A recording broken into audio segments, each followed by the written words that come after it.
Hi everyone, and welcome to Van Helsing 1776. Sorry about the little bit of the delay there. Bunch of little things went wrong. One is I could not find any of the character sheets, so that obviously took me a hot second. So, welcome back. Let me unmute you guys. Sorry, it's been a little bit of a hectic afternoon. Let's see here. Welcome everyone who decided to tune in. Thanks for letting us get a little bit later. The players were just telling me I couldn't find their character sheets, and then, of course, when you say it out loud, they all misplaced theirs, which is absolutely fine. Listen, in my defense, you never gave it to me. That may be true. I feel like we made some rolls last week. I think you just told us what to roll. Maybe. You know what? While we're sitting here, I'm gonna see if I can. Let me click some. Oh yeah, it is shareable. Let me see here. We're gonna do show file location. I probably have it all right here. There's an entire folder called 1776 called Sheets. Of course I missed it. Guys, I will put it in the Discord. Sorry about that. At least you're pretty. Yeah, exactly. I gotta have something going on here. I think it's I do have a frilly shirt. So that should get me somewhere. All right, let me send it to you guys. And Ipacho has made note of said frilly shirt. Who did? Ipacho? Oh, yeah. I'm glad he likes our little extras here. We try to do it. Where are we? Sorry, guys. ADD's kicking in. There we are. All right, I'm just gonna put it in general right now, guys. So you're gonna see a big old thing pop up. There we go. Sorry about all that. Oh, that's right. You guys can hear my sound when I send stuff. Sorry about that. All right, here we go. Adam got the shirt. Yeah, wait. I have. You know what, Caroline? What's the frilly thing? Starts with a J. What's that called? This is a cravat. There's a I don't have one. Ian, what's the term? Yeah, is it like it's JOBOT? I just don't know how to pronounce it. Yeah, I got one of those. I got a black one of those for my black outfit, so I'm gonna pull it out sometime. But I'm saving it for the right character and the right moment. It was pretty cool. I don't know what that's called. Yeah, I just don't know how to say it. Jabat, I don't know. Jabot? Yeah. It feels Frenchy. Yeah, I don't know. Is that a word? If it's frilly, it might as well be. Exactly. Okay, everyone. Let's go ahead and get this under road. Sorry, also, too, if you're watching us live, our title is not correct right now. That's because I don't have moderator permission, so I can't do it all manually. Someone will come back in and fix it later, hopefully. And Nightbot has dropped in the chat if you want to get the game. There it is. All right, here's what we're going to do. We're going to go around, introduce everyone, just like we do every other time. And, so what everyone's going to do, they're going to introduce themselves, anything they want to plug, and they're going to tell us what their favorite part of last episode was. So let's start with you, Agatha. Agatha, why don't you go ahead, introduce yourself, favorite part about last episode, and if there's anything you want to plug. Hi, I'm Erica. I'm playing Agatha. The only thing I want to plug is I'm not really big on social media, but I do have an Instagram for my adorable Argentine black and white tegu, so you can follow him at Onyx Tegu if you like. And then my favorite part about last time is definitely the moment and watching everyone's faces when Emma picked up the locket. I think that was a pretty sweet moment. Awesome. I'm noticing a sound issue real quick. Hold on. It seems like we can still hear me, so the sound is going through the wrong section. Cool. While I'm fixing my sound issue, let's jump down to Emma. Emma, introduce yourself, plug anything you want to, and tell me about your favorite part of last episode while I try to fix this. Gotcha. Hi, my name is Ty. I play Emma. You can find me at Hey Tyler Gray on Instagram and Twitter. That's where I'm most active. You can also find me on Star Trek Sagittarius and Vengeance and Poultry. I had to think of the alliteration there.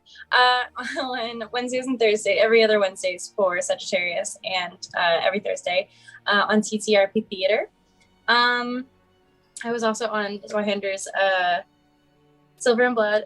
Was it Silver and Blood? Oh my god, I can't. There's so many names. Yeah, so you can find me there. There's also on Cult. I am wait, not what I'm looking forward to. It's been a day, guys. I was excited about, I think, the last episode feeling like, I don't know if I was the only one, but it felt very Scooby-Doo-ish. like once the, everything started like happening, like it was like, ooh, a mystery. And I was just like, it's Scooby in the game. I don't know why it felt that way to me, but so I'm looking forward to like more mystery and like everybody learning about all of this fun, unknown stuff happening. Awesome. I'm excited that you're excited. Yes, no, that being said, once we got everyone going, it's Van Helsing and the gang. Okay, let's jump over to Van Helsing herself. Van Helsing, why don't you go ahead and introduce yourself, plug something you want to plug, and tell me about your favorite part about last episode. Hi, I'm Caroline. I play Elizabeth Van Helsing. I'm found pretty much everywhere as Fiery Sunbird. You can find me here every other Wednesday.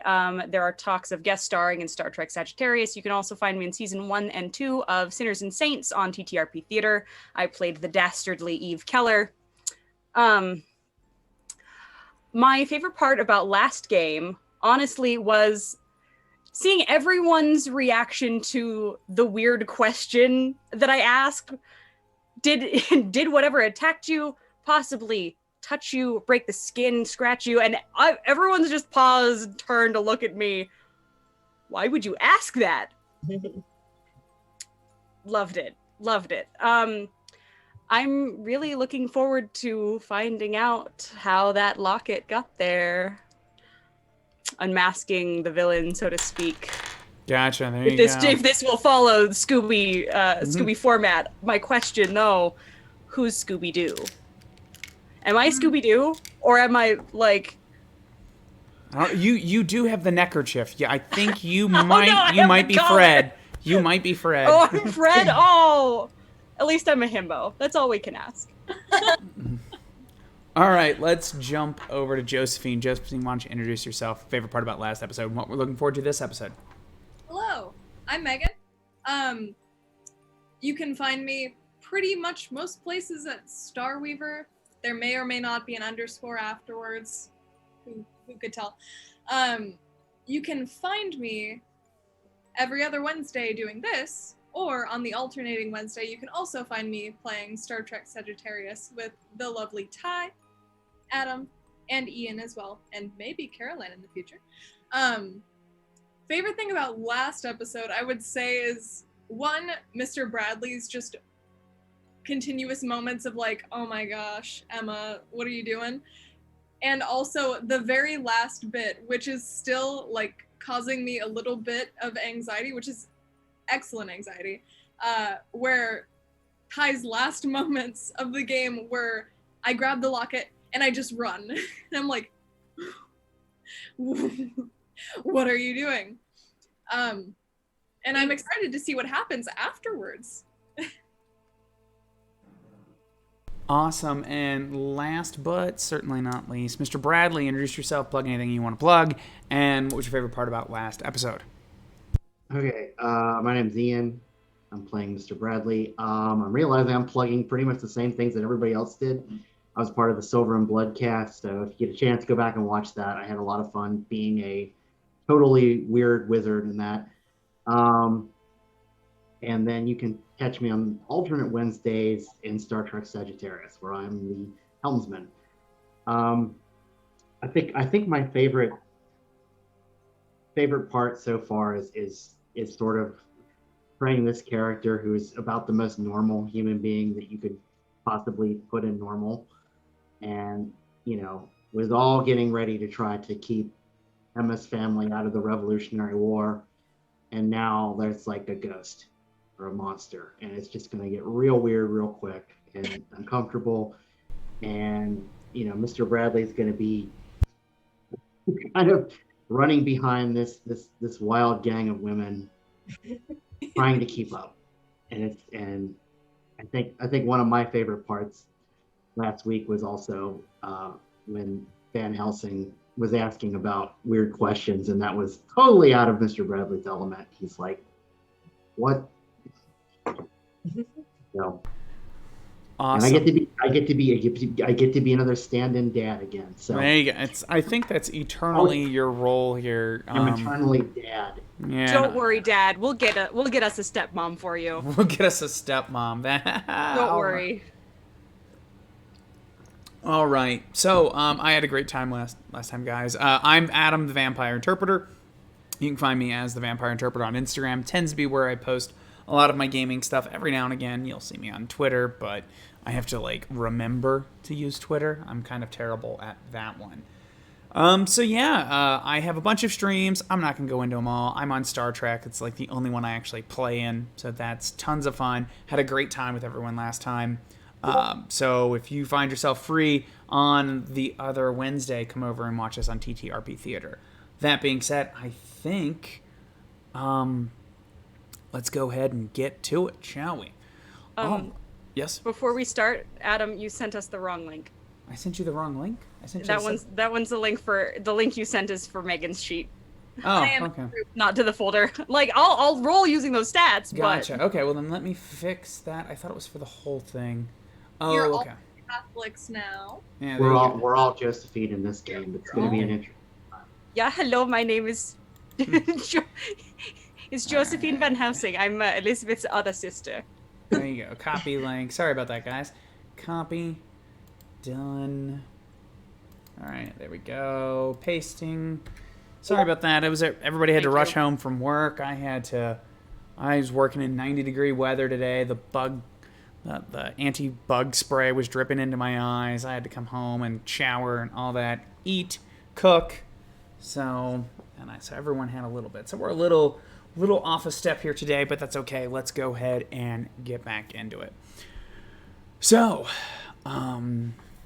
yeah, I'm listening to the music a tiny bit, and I feel speaking of Scooby-Doo, a little too Scooby-Doo right now. Let's go ahead and switch over to something else.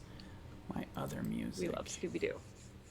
There we go. A little better. This is actually the music that's in our intro. I like switching to that. There we go. All right. Keeping up with the Van Helsings. Yes, Coconut Clifford. That's what we're doing this week. Keeping up with the Van Helsing. So, I had an idea of where I wanted to start the adventure. That being said, I did notice Josephine made a very nice comment, and I want to know how everyone wants to do this. I was initially going to start up the next morning. That being said, apparently what has left Josephine on the edge of her seat was the fact that Emma has picked up the locket and run off into the dark. Where exactly Emma's going. We can pick up right there if we want, or we can jump a little further forward. So what are we thinking, everybody? I mean, it makes it more if we skip forward to kind of the morning of or whatever, and nobody knows where Emma is. Oh, you want to vanish? Oh, you want to disappear? Oh, you want to not come home last night, do you? No wonder you're dressed like that. I'm sorry. I love you, I promise. The forest chasing after this creature whom may or may not be my dead fiance. So is that what we want to do? Do we want to do that? I kind of do. You kind of do? We like this terrible plan. I love it. Strong narrative choice. Yeah, not at all what I had planned, but that's okay. We're good here. It sounds like the Van Horns from Wrath and Tears, the Asapacho. All right. Yeah, okay, we'll do that. We'll switch it up, and I will quickly adjust. Let me check my notes real quick. Did I find my notes? $10 says his notes says, wing it. Yep. No, I'm really looking for some names. I established a name last time, and I was like, sometimes I have a neat idea for a name, and then I forget it, and so I'm just trying to remember, that. I got it right here. Okay, this is not what I expected. All right, we're already starting the game off good here. Wandering off into the dark. So I guess the question is, before we jump forward, because I feel like Emma runs off into the dark. They're not going to be like, damn it, I hate it when she does that. It's okay. She'll be back in the morning laying on the porch. Like, I don't think that's what everyone would do. So let's just go ahead and pick up. Emma runs off, leaving the four of you behind. I believe there were also two British soldiers with you as well. Mm-hmm. So Emma's running off into the dark. What does everybody want to... Oh, real quick. Everyone got a D6? Roll a D6. If it rolls a 6, it's a coin for me. If it's not a 6, it's a coin for you. So let me know if you get a 6. Let's go ahead and get this started. Sorry. What's going on? Oh, Everyone has to. Yeah, this is just the Yes. players are rolling because it determines Okay. like the starting points. So raise your hand if you got a 6. All right, we got it. That's fine. Yeah, that's what we call the hand of God right there. There you go. Kidding.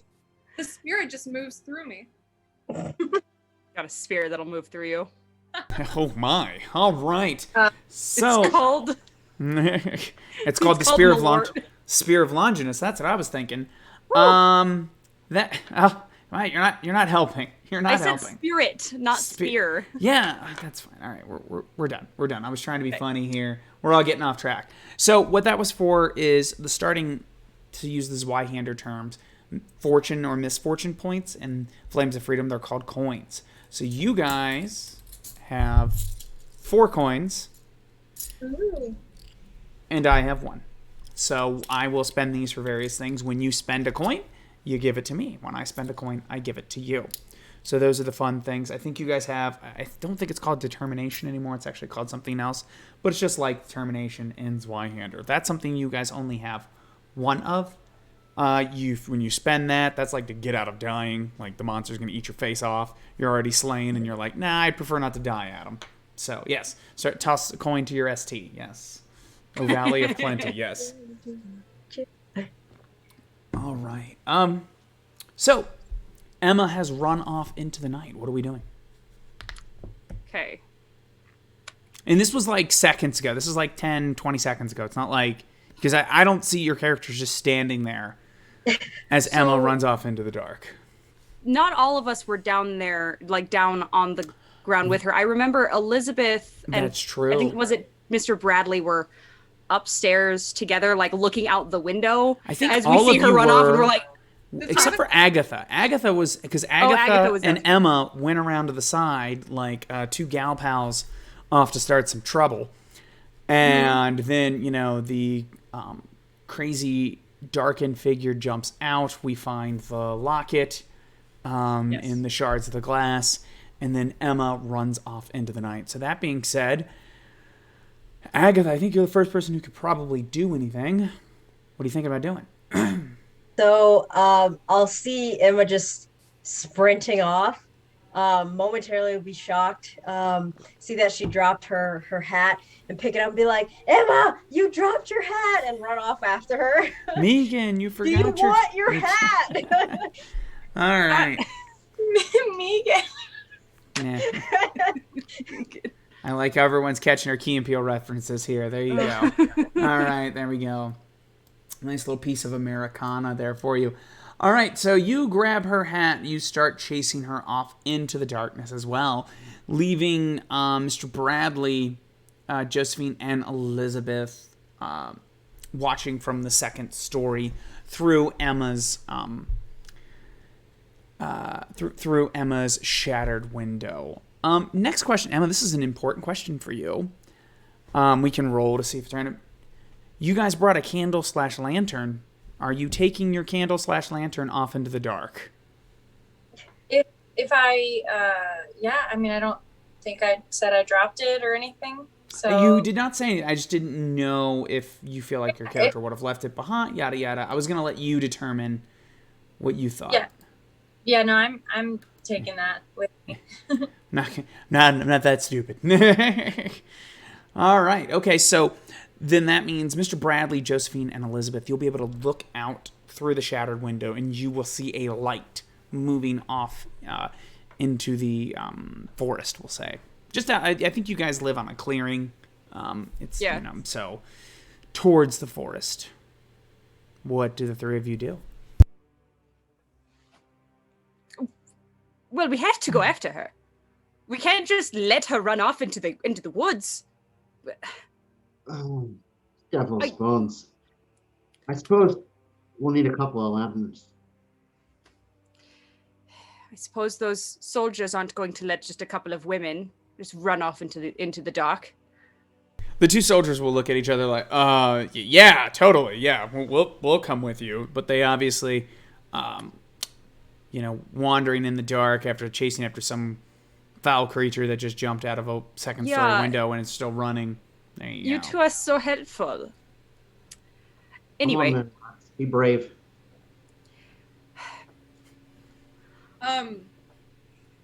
Josephine just crosses herself and she's like, okay. Yes, going into the woods at night, chasing down a little girl who doesn't understand things. I'll be honest. Let's go. It Fine. might be where I've just lived. Beasts in the woods. I know it is not the safest. Perhaps we look for, I don't know, half mile inside the woods. If we can't find her, we'll have to look in the morning. We don't have the capability, I think, at the moment to actually put on a impromptu extensive search. Well, I'd hate leaving her out there. Do you want to just traipse around all night finding her when we cannot see? You know, I really don't like this idea, but I think that the longer we talk, the faster she's going to All right, fine. You two. All right, I like... Come with. We're going. We need Godspeed Unless you're cowards, here. then leave. We need Godspeed here, and Godspeed is moving now. Love it. I love it. I like how, so apparently, Emma just posted in the chat, but it was in all caps, and the Nightbot was very cross with you, Emma. You are in so much trouble. Apacho is very, lead actress of the show. Oh, yeah. Right? And I was continuing the line, into the woods. Into the woods. There you go. I know. There you go. If only we had the copyright, we'd put that as our new intro song. So that being said, you're heading off into the woods, Emma. You can hear Agatha calling for you behind you. But what do you do? So I'm still running. Yeah. And I would maybe not slow, but just turn around and be it's him. I know it's him, and just keep going. Gotcha. Okay, so you slow down and call back. Here's what we're gonna do, Emma. You're gonna make a survival check, Emma. Okay. And that being said, it's dark. Yeah. Yeah, I'm going to give you a -10 to this. So you are rolling at a 35% chance or lower. Okay.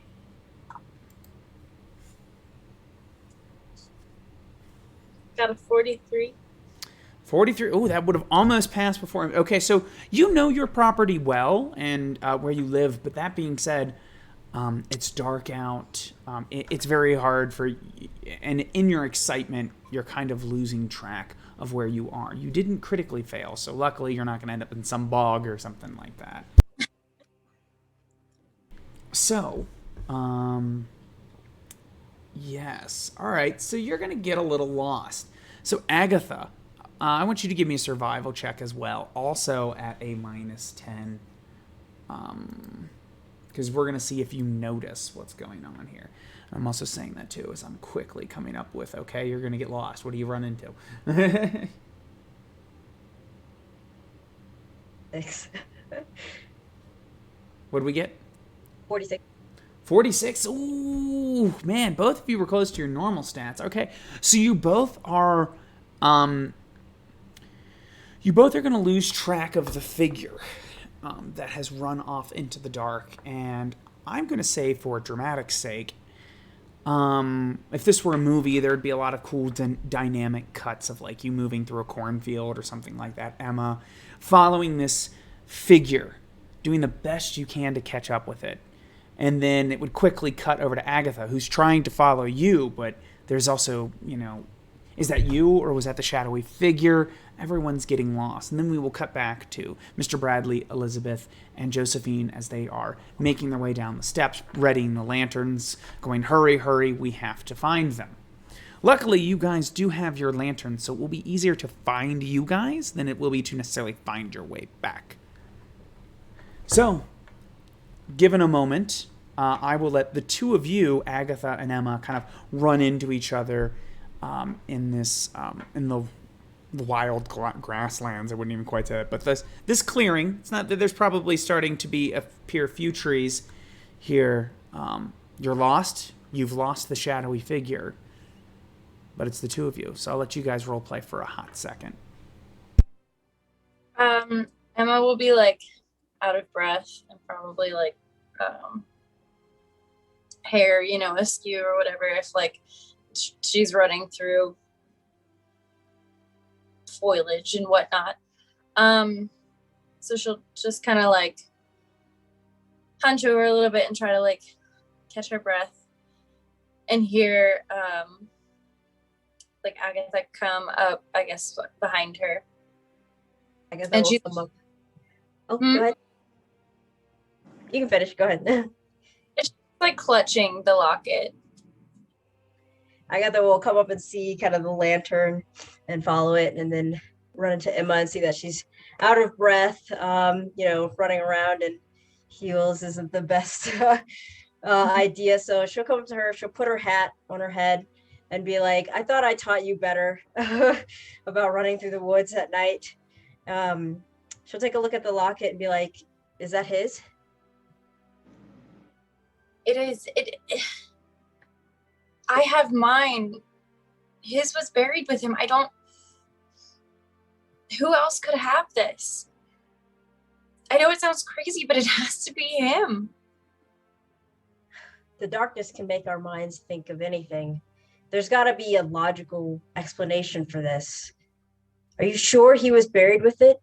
Did you see him buried with it? Is it possible someone could have stolen it? No, I know he had it. He wouldn't have let it go. Well, it certainly put us at a mystery here. But I don't think we're going to solve that mystery running around in the forest at night. Should probably head back up to the house and try and figure this thing out. I need the two of you to make an awareness check. There is no penalty for this. That being said, Mr. Bradley and party, I want you guys real quick to look at your highest survival check amongst the three of you, because that will be the person leading the attempts to go find them. I'm at a 43. 37. 37? That's mine. I have a 45. Oh my god, it's Josephine. So, Josephine, you roll, and You happen Mr. to be Mr. holding Bradley and Elizabeth will roll 1d10 to potentially replace your Okay. 10s dice. There we go. Cool. Finally. What do we got? I got a 1.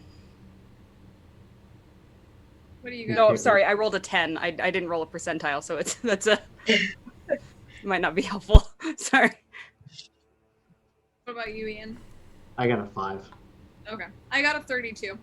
Oh, well, there you go. It's a pass anyways. Yeah, so. If you guys get the right stuff, could be a critical success. All right, going back to Emma and Agatha, what did we get on our awareness test? I got a 44. Was that pass? Which is, yeah, it's a pass. Agatha? Yeah, 19. 19. Ooh. All right. So, after the two of you kind of have your discussion, the night becomes oddly quiet for just a moment. And you will look up at the trees as you begin to hear birds kind of cawing. And all around you in the trees are birds watching you with little glowing eyes. Almost like for a moment you could believe that maybe that flicker in their eye is the lantern you have. But after a moment of, in that awkward silence, you know that that's not the case. So what did the two of you do? Probably gonna pull out my pistol because that's some scary shit right there. And be like, Emma, we should probably leave. This is a bit unsettling. Yeah, I agree. And we'll just like pick up the lantern and like they try to make their way back. Hopefully they're not too deep into their being lost. I love it. So here's what's happening that you brought up, Agatha. And I'm trying to get... So what's going to happen here now is this is, in fact, unsettling. There is 3 levels of horror in the game. This also turns Y-hander. There is fear, or there's stress, fear, and terror. You guys are experiencing what's called stress. And that is going to be a resolve check. As I realize I'm not talking into the mic when I say this. And then there's despair. Okay, hold on. So you guys are going to make a resolve check at a -10. And tell me... Yeah. I pass. Gotcha.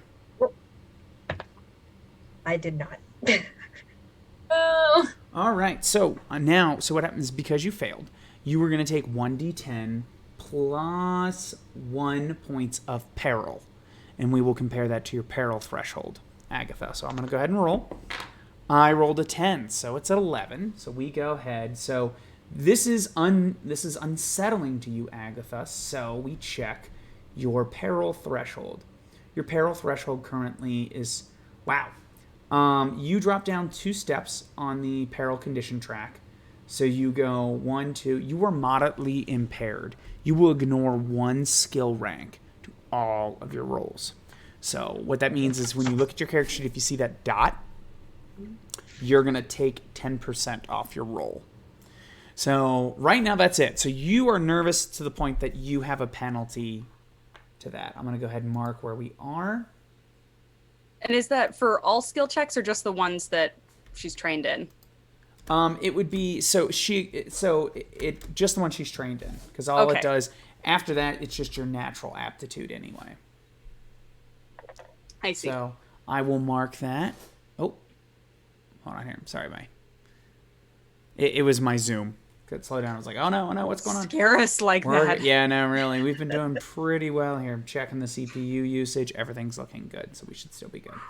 So, you two will begin to move back away from this murder of crows that is watching you. And in very horror movie fashion, that is going to be when Mr. Bradley, Josephine, and Elizabeth find you. You will all kind of do that back up like, oh no, and then, After that startling moment, I will let you roleplay before we continue. So go ahead and roleplay for a hot second. Jesus Christ, you guys. Sorry, Josephine. You got in here.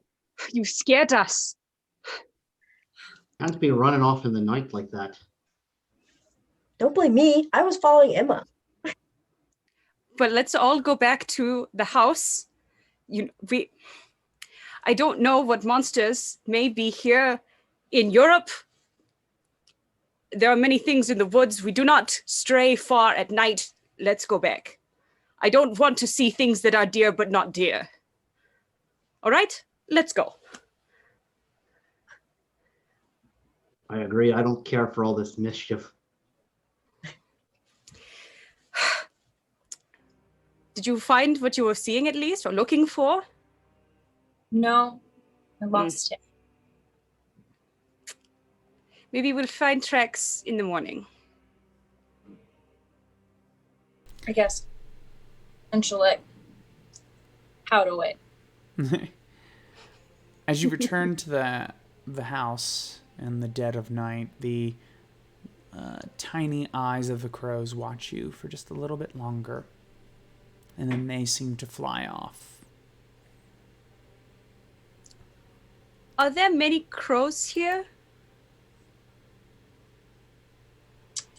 Not with red glowy eyes. Yeah, I wondered if that was just the moonlight. Probably just the reflection of the lantern. We should best get to bed. Yes, It has I been think- an exciting day for all of us, I think. So I think that everyone needs a good night's sleep. Yeah. Is it too forward to ask for Josephine to stay at the manor tonight? It is quite a ride back into town. She can't go back in the eve like this. I was already staying the night, so. Oh, yeah, that's right. That is, yes. I also think that it would be wise if we perhaps visited the church, maybe tomorrow, early morning. I really don't have a good feeling about everything that's happening here, and I feel like it would be best if we could get as much cleansing as possible. Mm. I don't like what's going on here. I don't like what's going on here. All right. We will say everyone, quote unquote, sleeps as soundly as they can. Agatha, you will regain 1 level of peril, which puts you down just 1 level. You're a little bit tense. There is no statistical penalty at this time, but you're already down 1. So should you run into stressful, frightening, or terrible things tomorrow, that may be a problem. Oh boy. I assume the 2 redcoats went left, didn't they? Oh, yeah, no, they do. I kicked them out. Full They- stop. They can leave. Yeah, they escort you back, and then they quickly return back to the town of Arkham. It is the next morning.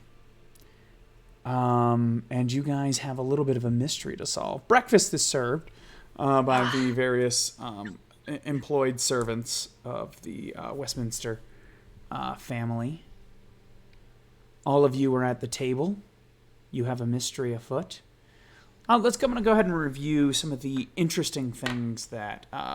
actually, no, I'm going to let you guys... See if you guys remember. If you don't, I will go ahead and offer some info. So, there is a mystery. Father is gone. He has gone off to Boston to reclaim the body of your recently slain brother. So, it is just you guys as head of the households here. What to do. All right. Let's review what we know about last night. So, 2 British soldiers they were accosted by some unknown figure, who then ran off into the night. We come back to the house to find this mysterious figure entering the house, yes? We chase it upstairs, and we find that it went into Emma's room and burst out through the window and ran off across the clearing into the woods. What did you discover, Agatha and Emma? What did you observe? Emma is very quiet throughout most of it, and kind of like I was doing,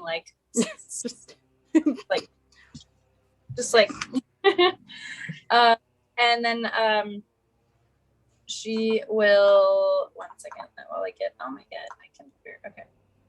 Will I get a name, because I'm awful, and I forgot the name of my Brendan. Who was he? I don't know. It doesn't matter. He's dead. So she will pull out the locket and just kind of lay it on the middle of the table in front of her. Before it ran off, it dropped this. It's Brendan's locket. I have the other one, and he was buried with his. He was buried Holy with it. teeth, a grave robber as well. Perhaps. That's some devilry. Why was he in my room? That means he would have known me. A grave robber? Do you believe, Emma, that it was a grave robber? I don't know. I don't know what I believe. You must be careful. This is a time to take into consideration that which is preternatural and that which is logical. Thou shalt not let thine eyes see nor thine ears hear that for which cannot be accounted. Now you keep that in mind, Emma. You are my student, and I will teach you what I have learned. We are going to solve this mystery. Open the locket. Let us see if anything is missing or if everything is where it should. Emma reaches across and opens the locket. What do I find? Sorry, fixing my light. I was just like, oh, it's a little dark. Anyway, it is indeed everything without even rolling. Emma, this your betrothed, you did care a great deal about. You were excited for the wedding and to start your new life. This is, in fact, his locket. Everything's in there. We will say it is a portrait of you. How about? The only off thing about it is it does appear to be dirt smudged. It is not as pristine as he was buried in it. Mm. Now, that being said, I'm going to toss out one other little bit here. On the way to the manor, the rest of you, all of you but Emma, you did find a body, and you had that body sent up to the graveyard, which in fact is where the betrothed was buried. Those men had returned last night, but they promptly went to bed because it is a great deal of backbreaking work to bury someone in this time. Perhaps they may have something to shed on this situation. The locket has been opened. So, your Brennan, he is buried on the property. Mm. We should ask your manservants who buried him, see if they buried our body that we found yesterday. And, I did not tell you, Emma, I believe. We did find a body on the way here. I believe it is unrelated. Yeah, yes, Emma saw it. You guys kind of almost paraded it in the house. But we paraded it in the front yard, okay? It was the front yard. That being said, there is a chance that perhaps one of them disturbed a grave. Was he buried in a coffin or out? In a coffin, In a of course. coffin. Well, perhaps one of them knows. We might have to pay a visit. How well do we know those guys? They are your employees. Yeah, you would have no reason to suspect. So here's the thing. Grave robbing would have required them to... So Mr. Bradley, Josephine, and Emma, you were there when Brendan, is that what I named him? Brendan, yes. When Brendan was buried. He was sealed up. He was lowered in there. They covered him up. He was in there. So any sort of robbing would have happened after the fact. It's back-breaking work in this time to do that. Yeah, they're not as deep as it is today, so I doubt everything's 6 feet under. It's probably more like 3 feet, but still. Little bit of work. The men who did the burying, at least this time, are people who, that you trust them as far as you pay them. And the Westminster family is not strapped for cash in this time. So you have no reason to suspect, at least just on face value, that they would then sneak off in the middle of the night and go dig up a locket. He wasn't buried in anything that fancy. Yeah, I was just getting at sort of how well do we know them? Are any of them the new guy? I don't feel I'll no. We'll rather skip that line of questioning. No, none of them are particularly new that would make you suspect that, at least on that nature. If you found out one of them had like horrible gambling debts or something like that, that would change your opinion. But you're like, oh no, Jim and John, no, they've been with us for 2 seasons now. They've been, or 2 winters now, however you want to do it.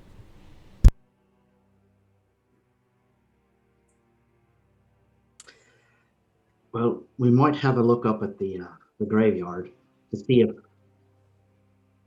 the grave's been disturbed. And we could question the staff. I question staff. Good. All right. I think we are making good progress. Shall we do this concurrently? Yeah. You guys finish your breakfast. And if you call up the staff, they will make... they buried this individual, wasn't near Brendan's grave, but was in the same graveyard. And they report they don't report an open grave in which Brendan was crawling out of, like a zombie or anything like that. They saw nothing suspicious, but they will admit, they weren't really looking for that. They were burying this body and trying to get back before nightfall because nobody wants to be out after dark if you can avoid it. So I guess the question is, we could head up to the graveyard. I believe Josephine made mention of trying to go to the church. So what to do next? I want to go where the corpses are. I want to go. I think we should. Yeah, we've got reason to believe that a grave has been disturbed, so we should probably see if that grave has been disturbed. And at the very least, I did intend to at least say some rites for the body that we found that got buried. So There it you will go. not trip one way or the other. Right. To the grave site. Into Shall I the bring woods. the carriage around then? Into the woods. Mhm. How far is it?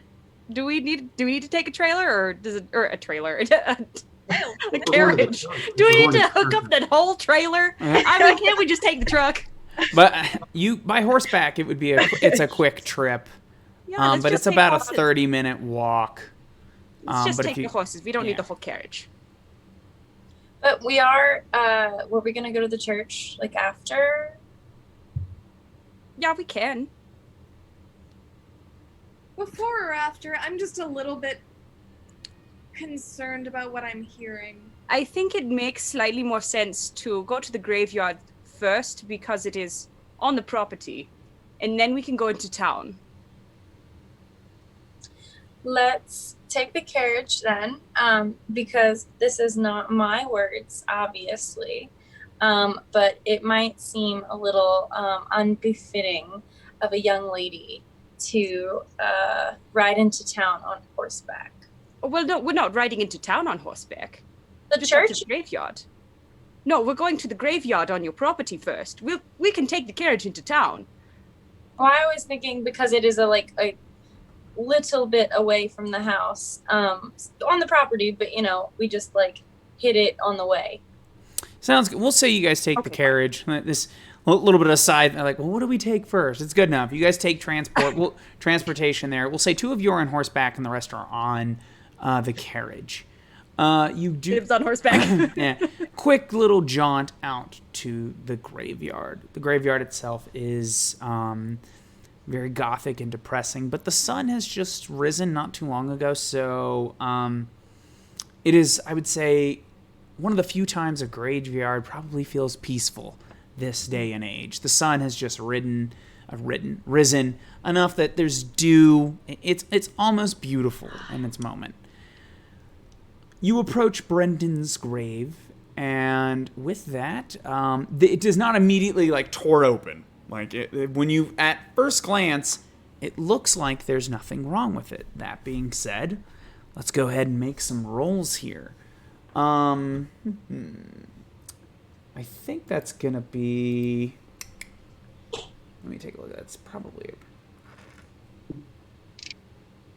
It's funny because as an archaeologist, I can tell you exactly what to do. I cannot. I I know. We're just we're gonna torture Dr. Pond over here. Yeah. No, don't do that. What are you doing? No, what are you doing? You're gonna disturb the soil. Just gonna kick it around a bit. Gonna take some handfuls and just like toss them.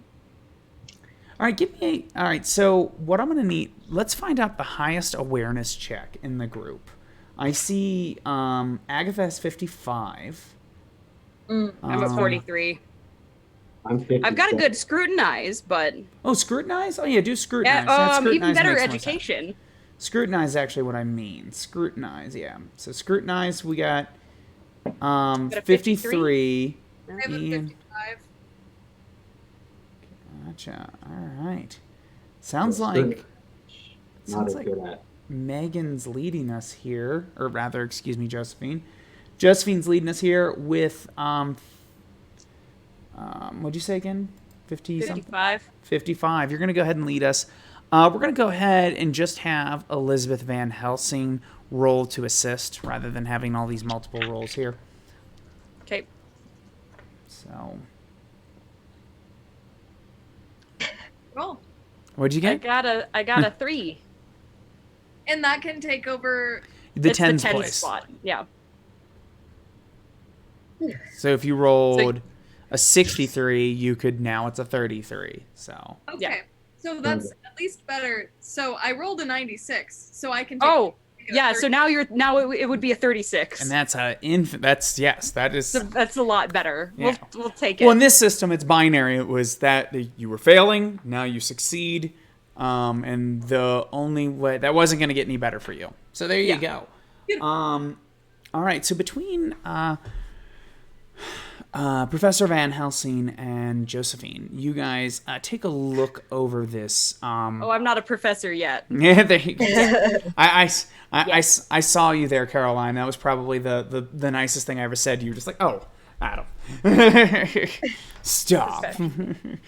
But You don't have to stop. It's fine. there you go. I love it. I love it. So you guys, in almost very Holmesian fashion, but not quite over the top, investigate the grave. Upon first glance, it doesn't appear to be disturbed. That being said, if Brendan was buried a couple months ago, the soil is a little bit too loose. It has been disturbed much more recently than that. So, we didn't critically succeed, so I'm not going to give you the extra bit. The soil has been disturbed, and that's, yeah. So, it's possible there was some digging. In or out, you don't necessarily know. What'd you say, Josephine? Is it specifically the soil in the area, like, of the body? Yes. Okay. Yeah. Well, Emma, you have to answer honestly. You didn't at any point in your grief attempt to see your loved one again? Did you dig up your dead husband? dead almost husband. Oh, my God. No, of course not. Hysteria does interesting things to women. It is not an out-of-line question. We notice because, you see, here and here, the soil is so loose. This. You think I would do that? You think I could No. do? It is a question to be asked. We accept your answer. It was asked because this dirt has laid undisturbed not for several months. Perhaps maybe several weeks, maybe days. Something has disturbed this grave recently. At least more recently than he was put in here. Clearly. Well, we must find out if something was trying to get in or if something was trying to get out. Could we look and see if any of the other graves that are that have been around for a while have a similar issue, or if it seems to be just this particular grave. Of your quick kind of check of probably the nearby graves, there does not. This appears to be the only one that has been getting the special treatment. The grave, because this graveyard's been here for so what's 1776, nearly 100 years. So so it's got some. It's got some attendance, so it would take a while for you to check every single one. But a more detailed inspection of the nearby ones and a kind of a glance at the ones a little bit further out, this is the only one that has received this kind of attention recently. Mm. And I don't think it was wolves, because it's only this grave. Wolves also don't Gently. rebury what they have dug up. Let's go to the church. Yeah. I will be doing some research in your family's library later this evening, Emma. There may be texts that could be helpful to us. Tell you who dug up my dead fiance's grave? No, but they will give me ideas for where to look and what answers to consider. So here's the I guess the 600-pound question here, or 600 shillings, however we want to do it. No, this is definitely the 600 pounds. Is his body still there? I mean, that was what I was going to get at. Yeah, I thought that's I was about to say, what Yeah. Elizabeth getting at was, let's dig it. I think we should all just stop beating around the bush and just dig up this grave. All right, Agatha. Sure. We can dig it up. I don't want to be here for this. I do not want to be here for this. Oh, you don't have to. The good thing is, if he is here, disturbing his grave will be doing no wrong. We can lay it back to rest, lay the dirt back. So that being said, Josephine, exhuming a body, you do have a little bit of a religious problem with. So that'll be up to you on how you want to roleplay it. So you would probably roleplay of, we should not dig up the body. That being said, people could convince you otherwise. But Professor Van Helsing is not wrong. If the person is there, we just dig it back up. You say 5 Hail Marys and everything's good. Still not a professor, but yes. Yes, there you go. I don't condone this. It would be important to learn, and I understand that. Mr. Bradley or someone, would you mind taking me back to the estate while this happens so that I don't have to witness it? Very good. I was just going to wait until later in the day, but yeah, this is good too. Or I can just take one of the horses back. That is fine too. Yeah. I'm Do sure you know how to ride on a men's saddle? It's not my... Well, rodeos probably aren't a thing, but I'm sure I can manage. Yeah, good. All right. So you're going to head back into town, Josephine? Yeah. All righty. Splitting the party. Exactly. Ooh, I got a couple ideas. Party. Okay, the all right, best so way possible. Here's what we're gonna. gang. Yeah, let's split up. All right, here's what we're gonna do, ladies and gentlemen. We're gonna take a quick break. Let everyone go to the bathroom, get their drinks, while I desperately think of what order I want to do this in. As the group decides to dig up the body of the dead fiance, potentially if it's there. Josephine is going to ride back alone into town, back to the church. Don't say it like that, Adam. Yeah, that's just don't make it. How else are we gonna say it? Like, is he wrong? You are riding back to town alone. Like, do you wanna go with someone? It's Well, day. yeah, I don't. Yeah, you're probably fine. You're right. Yeah, it's daylight. Nothing bad ever fine. happened to anybody during the daylight, right? All right, guys. We're going to go ahead and take a quick break, and I will see everyone back here in about 10 minutes. So see you then. If I hit the right buttons, that is.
Oh, there we go. After I hit the button the second time, that's when it decides to work. All right, let's get you guys going. All right. Music's good. All right, welcome back. Sorry about that. We were about ready to start, and literally there's glass shatter here at my place. The cat had knocked something over, so I had to clean that up. So this is the one time you can't see it, but I'm not wearing shoes, of course. And so I had to get all that done. Yeah, that's, A foot stream, Adam. What'd you say? Said this is not a foot stream. Yeah, exactly. I got to be careful of those terms of service. Well, let's tell you guys a funny.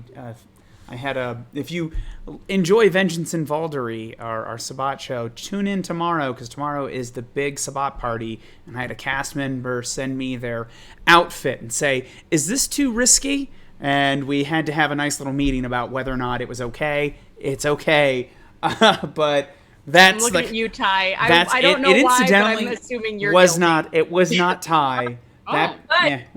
I do have a really nice shirt for tomorrow's. Yes. So Gotcha. So no, it was not Ty on the risque kind of thing, but it is though. So I feel that is valid. So yeah, no, I mean, I that is true. It was, but anyway, it was just funny that I'm thinking about that. Sorry, everyone. Back to Van Helsing, 1776. I was going to use the break to come up with a bunch of cool ideas, but instead I spent it searching for glass. So let's get ready to wing it. Okay. Boom, boom. I think it'll be more interesting to follow Josephine on her trip back to the church. And I love Josephine's look at me when I say that. Like, oh, damn it, Adam. Go with God, young one. May you live in interesting times. Yeah, what'd you say? May you live in interesting times. Excellent. I gotta check That's your... right. Yeah, let's see here.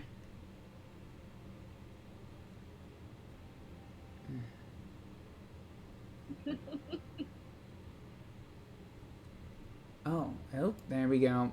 As I wrote in your backstory, I have to change a word. I wrote but it actually should be and. And why is it not? Why are you not listening to me, computer? Come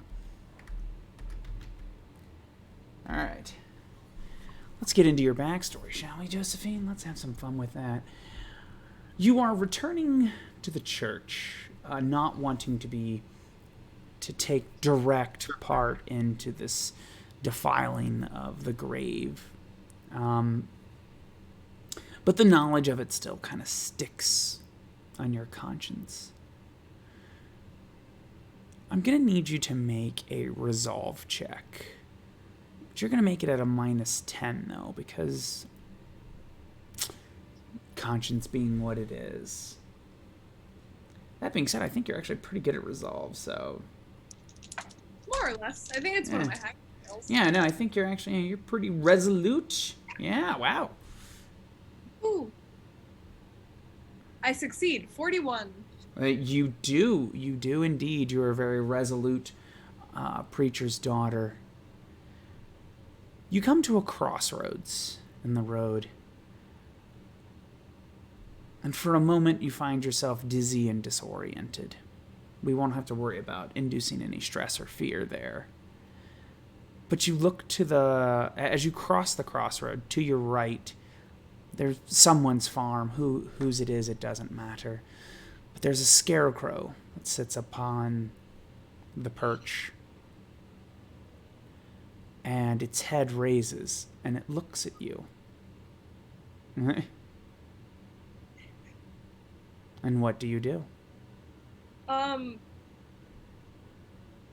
Pretty much exactly what I just did. I'm just like, no.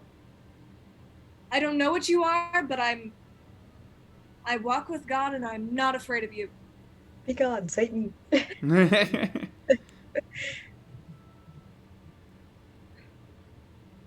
Don't you recognize me? It says back to you. And it will pull one arm down from the perch. Preacher. No. I do not consort with anything that could be near what you are. Oh no. And it drops down. And it like crumples and then starts to sit up. You let me out, preacher. And it's trying to like shamble towards you, but it is, while it seems to be ambulatory, it is still somewhat of a scarecrow. And you've come to allow me to get rid of you for the last time. That's very, very honorable of you. Something like that. And it's, you're on the horseback. Do you want to ride away from it? It's kind of lumbering towards you. Trample it.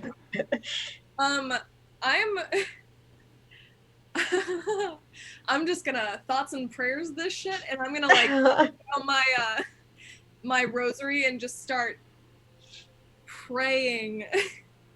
All right. And I'll let you make an incantation roll. That being, I'm only going to give you it a -10. Make that, incantation. You're pretty good at this. That sounds like a good BS. I'm not casting a spell. That being said, before you roll, let me check some of your abilities, Preacher's Daughter. Hand of God. Any weapon you hold is treated as magically enchanted for the purposes of striking threats that only can be affected by spells or weapons. Whenever you bear the symbol of your faith, add a +1 to your damage and peril threshold. Cool. So you're good there. Nothing's helping you just yet. All right. So go ahead and make that incantation check. it was a 36, which I think passes. I'm pretty Yes. sure it does. Yeah, I think your incantation's like 47? Yeah. 57. So even with a 57. -10, 40. Yeah, so so as you pray at it, it's kind of, your prayers seem to hold it back. I only wanted to walk with you. You say you walk with God. Why not me? And it's like, as it's getting closer, its body seems to be getting heavier and heavier. You are a foul, despicable creature. God is a being of light, and he protects those you only seek to harm. Back. When you see me in my true form, we'll see if I glow, preacher. We'll see if I glow. And then, like, with that, it just, the eyes of this doll, or this scarecrow, shut, and it falls lifeless to the ground. And a crow will land on top of it, pull out part of its eye, and look at you. What do you do?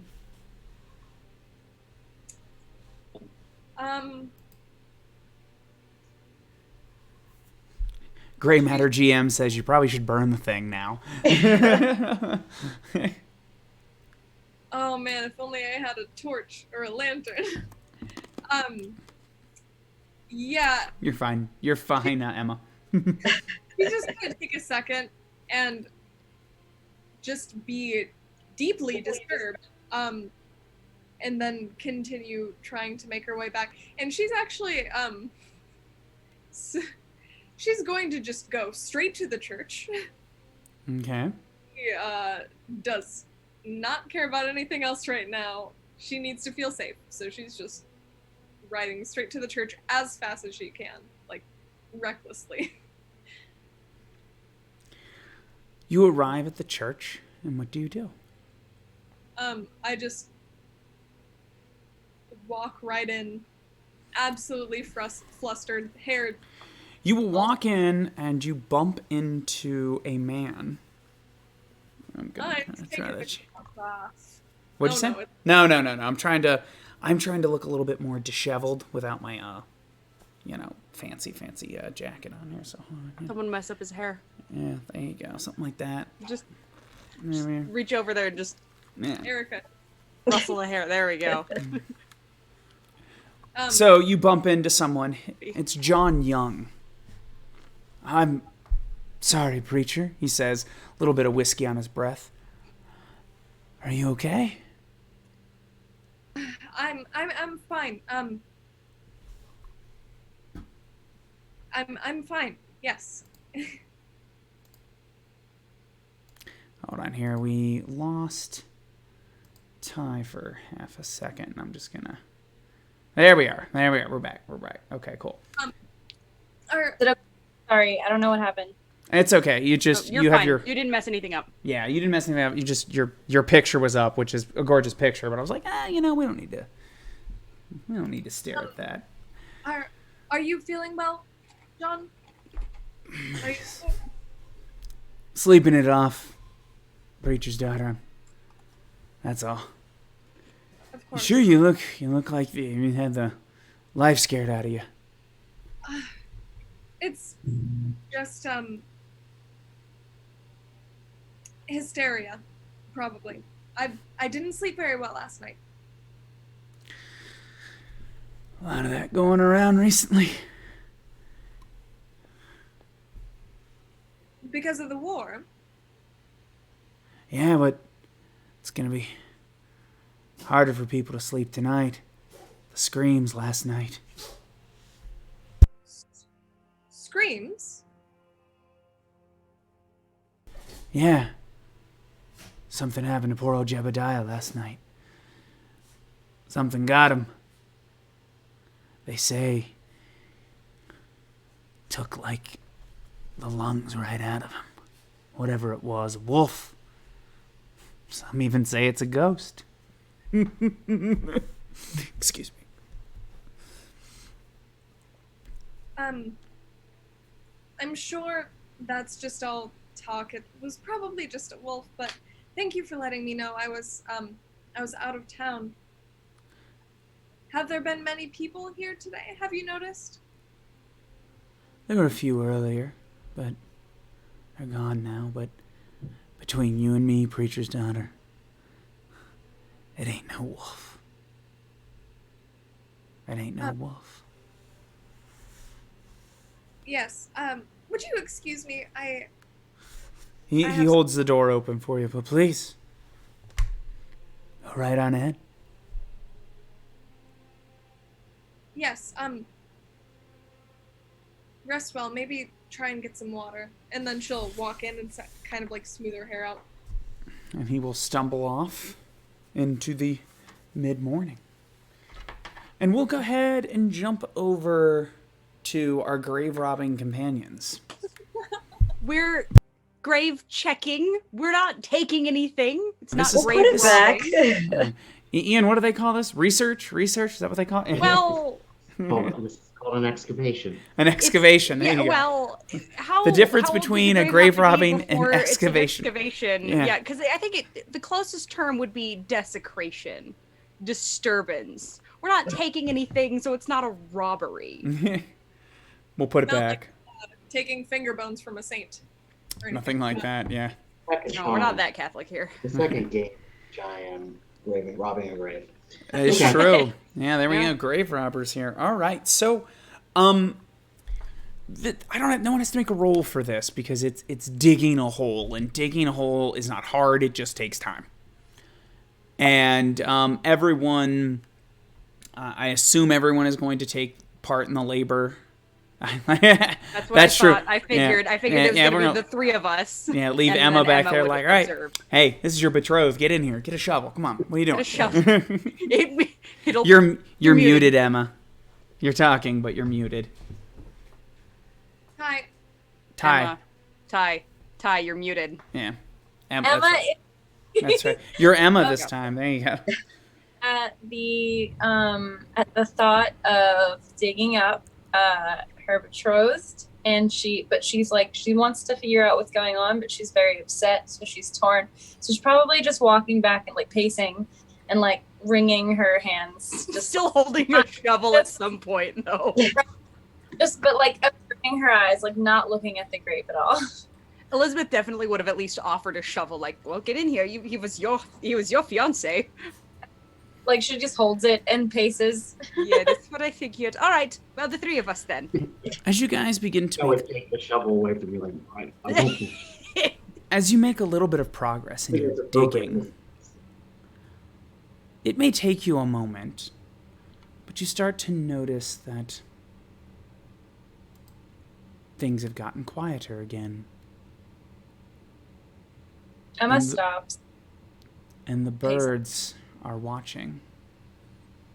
There are 3 or 4 birds, crows, all around you on different stones and in the trees, watching you.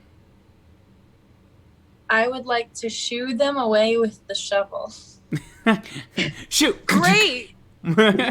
Yes, let's make enemies of the crows. Okay, did I It's fine. kill them or smack them? I said shoo them away. I like to imagine that the crows just kind of like hop up on a higher branch and just stare down like, really? So Wait, yeah. So you do shoo them away, but they don't. There is no mass exodus. You'll swat at some on this gravestone, they'll fly off, but they'll go and land on another. And if you go that, the same thing happens each time, and you will all be privy to this happening. All right. So Well? I'm going to do another stress test. So there's a thing in this game called being hardened. You can be hardened to a particular thing that brings you worry, terror, or despair. It's on page 258. Whenever your character managed to live through a situation or successfully faces down a threat that triggers stress, fear, or terror, you can make a choice for them to be hardened to it. Recorded on your character sheet, the threat and the situation using the keyword that would quickly communicate what your character is now hardened to. In exchange, you take 1 permanent flaw.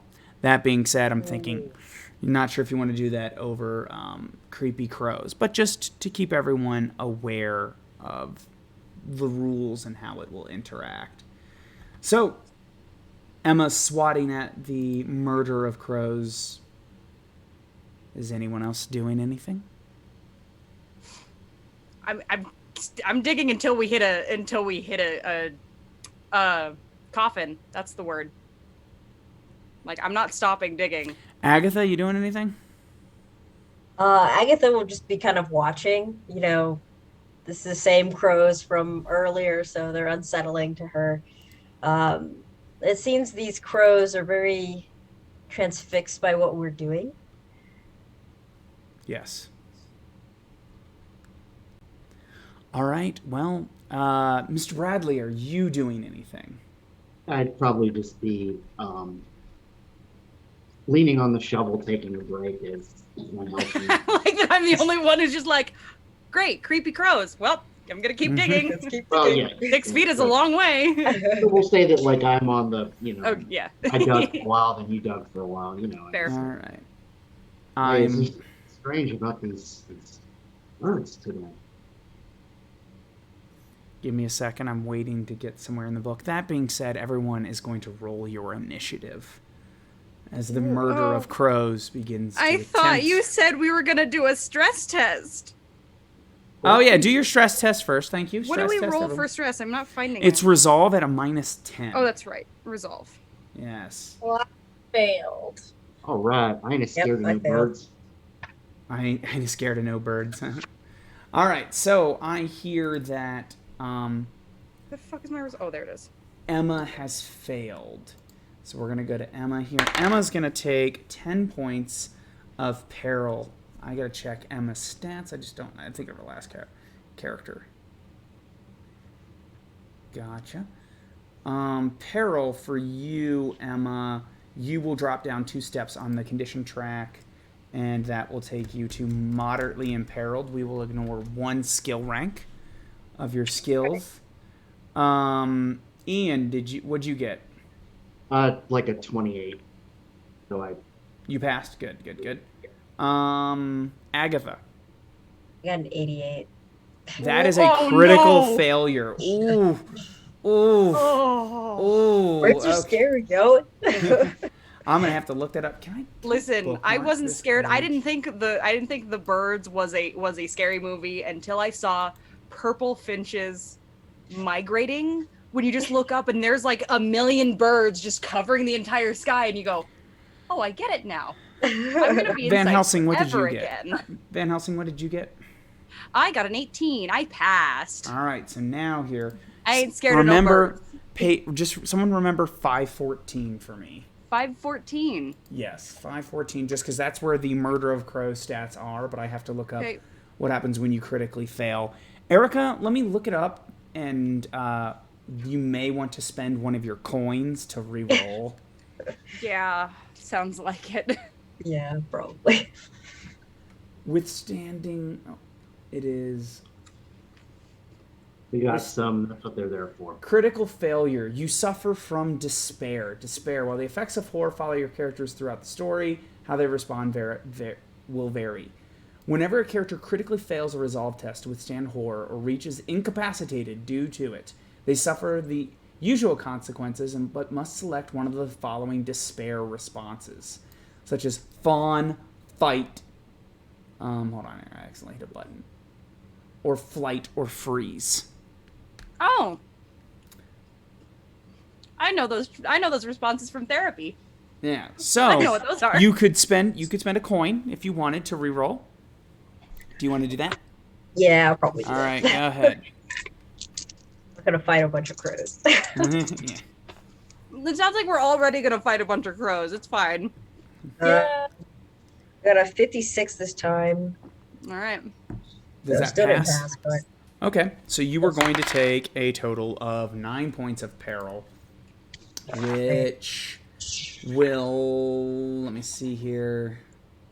Is this you? Why? You do not have a... Where did I get that number then before? I looked at the wrong one. You might have been fine. What's your willpower bonus? We gotta go. I did not fill that out on your sheet. Your willpower bonus is 3. So you might actually... I might have to retcon something, which is fine. 9. No, you're still fine. You would have only gone down. That's fine. You're good. You're still good. 12, 15, and then 21. So you go down 2 more points on the condition steps. So you are now at seriously imperiled, which means you will ignore 2 skill ranks, which for you guys only being tier 1 characters will not be a big deal. It's not going to matter. That being said, you are close to being incapacitated by peril. So, to summarize here real quick, sorry about that, everyone. We're still getting through the rules of Flames of Freedom. As the Murder of Crows will begin, as you dig further, Van Helsing, it seems to set them off, and they will begin to swarm you. That behavior and that action will frighten Agatha and Emma dearly. It shakens them, but they are not statistically imperiled for what's going to happen. Now I need everyone. Let me make sure. As I'm realizing, like, oh, where's my piece of paper? Of course I don't got something. Here we go. We'll take some of these notes over here, which... There we go. Boom. So, I need everyone's initiative. So you're going to roll 1d10. And then you're going to add your initiative modifier. So I'm going to go ahead and take notes real quick. Which I can never find. And then... Oh, don't forget the number 514, Adam. Thank you. 514. I'm going to write that down. That's the stats for the monsters. And the crows. Boom. Thank you. 14. All right, people. Agatha, what's your initiative? So I rolled an 8. Plus your initiative modifier, which should be on your character sheet. Down under unique traits. Your initiative modifier is 7, so put you at 15. Oh, okay, plus 7. So, yeah. Emma? I got a 6 plus 7. So that's 13. Yep. Yeah. Bradley? Rolled a 9 plus 6, so 15. Van Helsing? I got a total of 9 because I rolled a 2. Gotcha. I'm busy with the grave. There you go. You had a goal here. All right, let's check that. All right. Yeah, I got shit to do. All right, so the first person to go will be Bradley and or Agatha. I will let you two determine. Emma, I am going to note for you this. You have a special ability that you cannot be attacked during the first round of combat. So, because no one would dare harm such a delicate flower. So, you know. Right. Can I attack though? Yes, you can still attack. It's just no one can attack you during the first round. After that, it can be peanut butter murder time all they want. But for round 1, Peanut butter murder time. peanut butter murder time. It's a very historical Where you at? phrase. No, there you go. Yeah, and it's very, very, very appropriate this time. I'm sure Washington said it to somebody. Yeah. All right. So Agatha or Bradley, who wants to go first? Bradley can go first. Bradley, you're up. What do you want to do? You have 3 action points to spend. All right.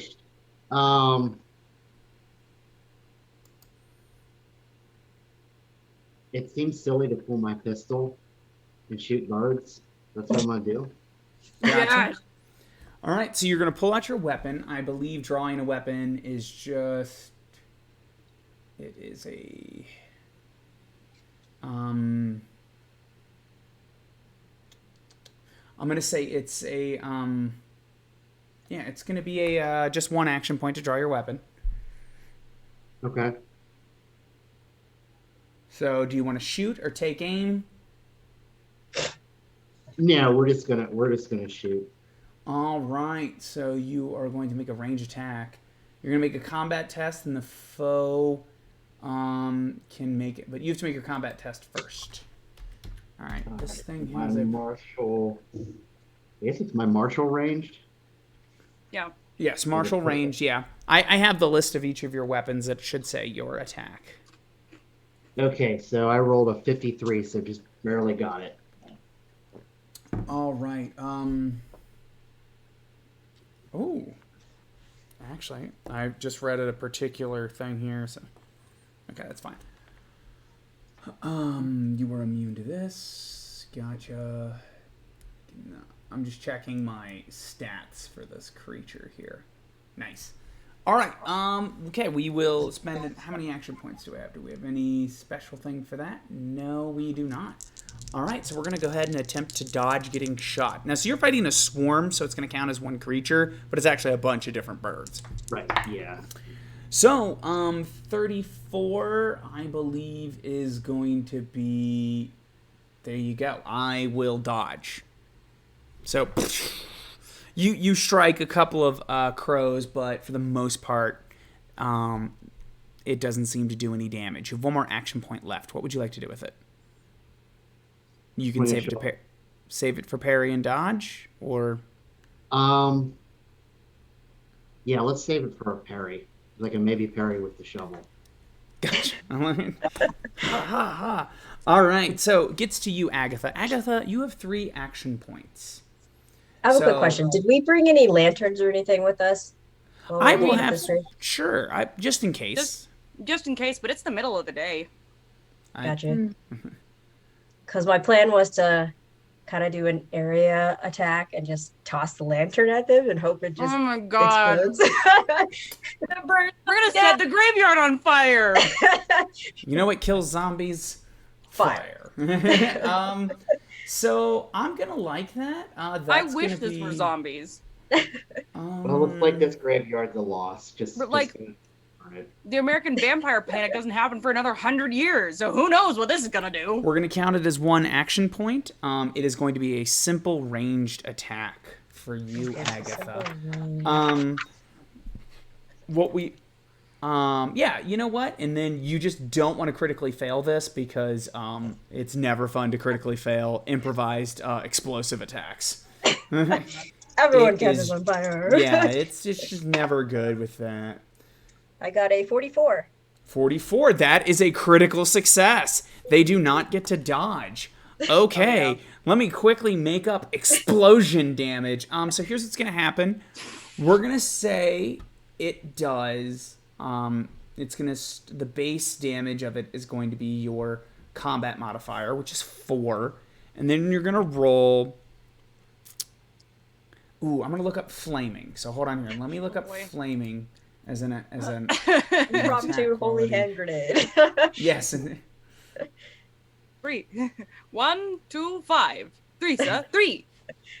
All right. You know, I really didn't expect the one person to keep us from, like, to keep us from lighting a whole graveyard on fire was going to be Josephine. But I did know that if anyone was going to light it on fire, it was going to be Agatha. Of course. She gets shit done. I mean, It will deter them from landing on the graves. it's true. It's either us or the birds. So Yeah, who's going to put out the fire, though? there's plenty of dirt around. We've been shoveling all day, right? How is I'm flaming wearing not silk. a- I have not done Fire with all day rage. Damage labor. his weapon. It is extinguished. I like it. Pistol, pneumatic, powerful, punishing, you know what? I'm not gonna worry about that. I don't find flaming here. So what you're gonna do is you're gonna roll a D6, Erica, or Agatha one? rather. Yeah, just one. So you can do 4. If you roll a 5 or a 6, you can re-roll and add it together. I rolled a 3. 3. So it's going to put you at 7. So you're going to do 7 points of damage. Yeah. Let's look them up. This I got a 5, 14. Boom. Take that, Hellspawn. Yes, indeed. They do not like it. That being said, it does not drop them down on the peril and condition track. So you get 1 or 2 of them that you now have Kentucky Fried Crow done right here. But yeah, so there are relative that. There you go. That's the end of that. That was one action. What do you want to do with your other 2 action points? I have other actions. Yeah, it's always fun to save one for dodging. Like, Yeah, it's I'm definitely always- gonna do that. You could draw your pistol or draw a weapon for next Yeah, round. I'll probably end up drawing my pistol. All right, so you have your pistol drawn. With that point, now it is Emma's turn. Emma, your turn. All right, I'm gonna swing my shovel at these birds. All right. I did not bring my pistol on this fine morning. Gotcha. All right, gotcha. You just hiding it in your corset. Just got bam. All right, go ahead. Give me a. She's my student. I have already started teaching her well. It's the proper place to put it if it's not in your pockets. Yeah, there we It's in your go. pockets at this All point in right, time. yeah. Big ones. All right.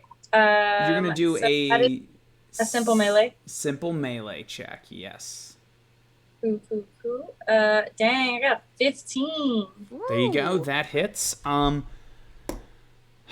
We are going And to then knock it out of the park. You know what? We're not even going to try to dodge. I'm not sure if you're going to do enough to hurt me. So you're going to go ahead and you're going to do your combat modifier and base damage. So 3. Roll a d6 and see what you get. If you roll a 6, you get to re-roll it and add it together. Got a 3. So that's going to do 6 points of damage, and you totally hit a crow.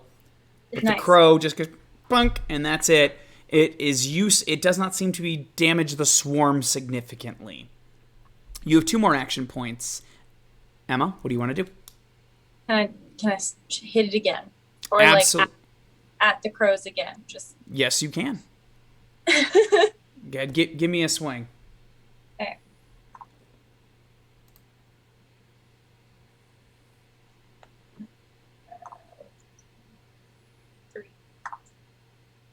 Ooh, 28. And That then hits. a 6. So if you rolled a 6, you're going to roll again, and you're going to add those 2 numbers together. If you roll another 6, you keep going. Dang. I'm not that lucky. I just got a 7.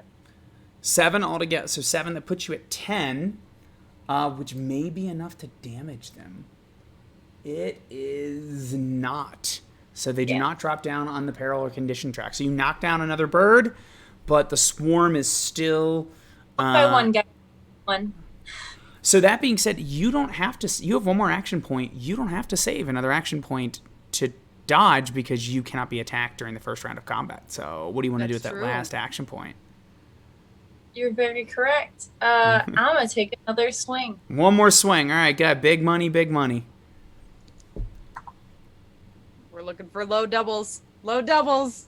Oh my god, 11! Yeah! There you go. Nice. All right. Thank you, RNGesus. All right, go ahead and roll. I'm going to let you roll 2d6s, and you can take the highest of the 2.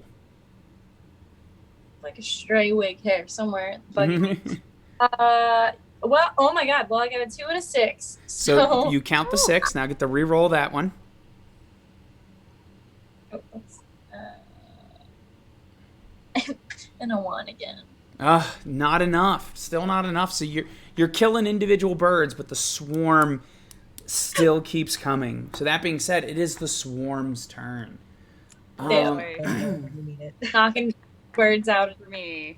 All right. Hello. So we are going to attack everyone because we have the burst template. So that being said, Emma is immune to this attack at this point in time. So it's not a lot of damage. Weird. I'm going to have to read that because that seems like that doesn't make any sense. All right. I successfully hit everyone. If you have saved a dodge and or parry, you may roll at this time. Nice.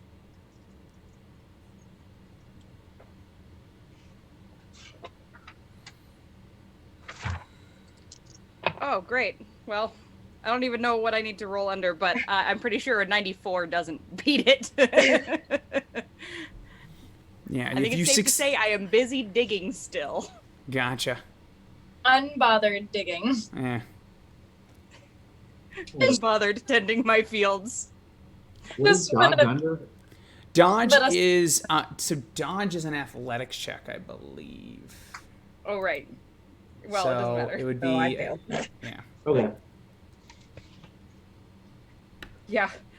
I Yeah, I failed by failed. like 60%. I rolled a 95, so I failed to dodge as well. All right. Well, I have rolled a pretty nasty attack. I've got to look up what this does here. So you guys are going to take 15 points worth of damage. That being Ow. said, yeah, it is terrible. But I gotta look up what this particular thing does here. Oh no, wait, I want weapons and wares. There's some other things. Yeah, no, these things are gonna kick the out of you guys. What just happened here? Jeez. That's one away from the 3 down.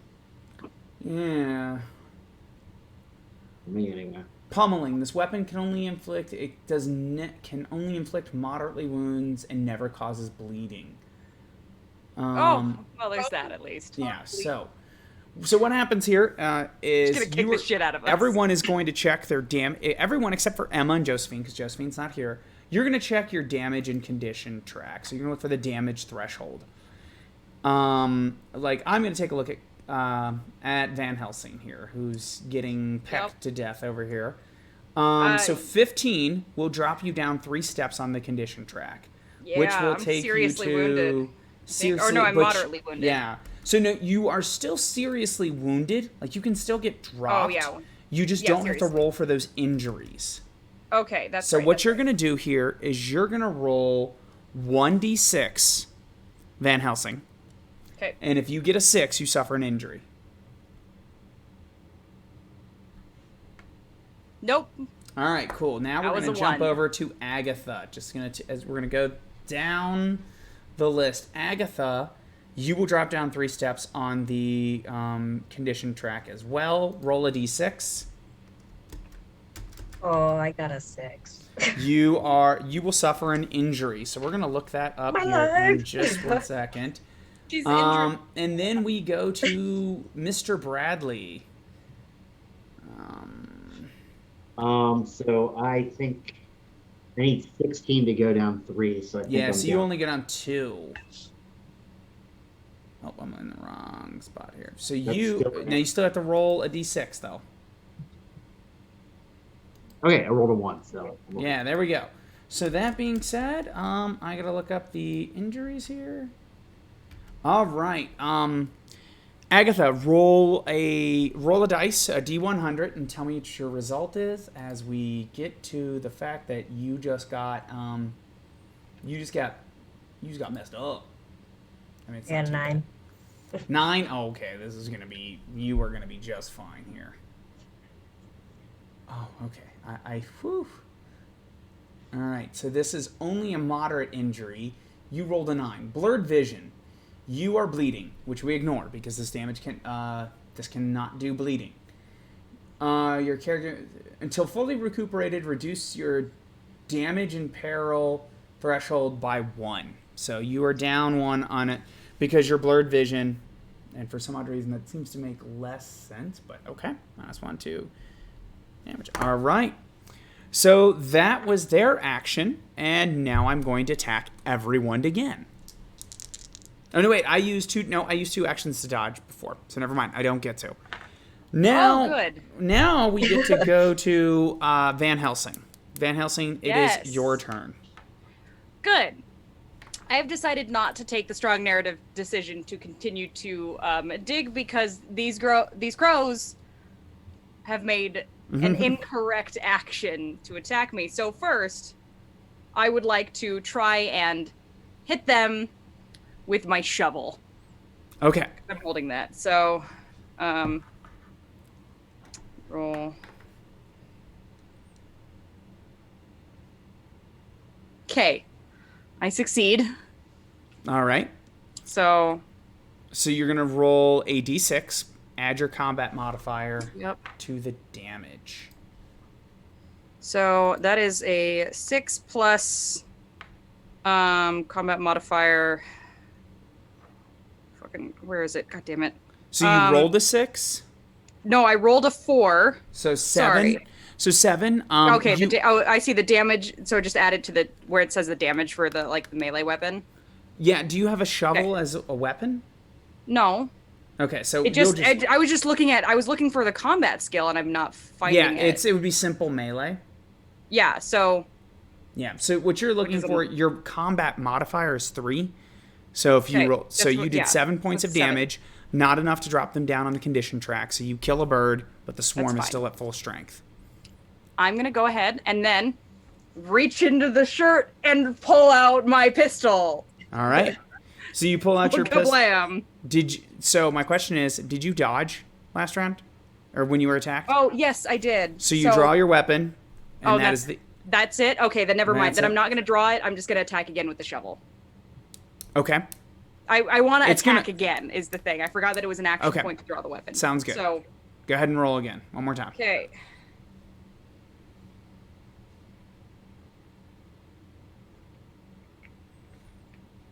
Woo. How's a 33 sound for you?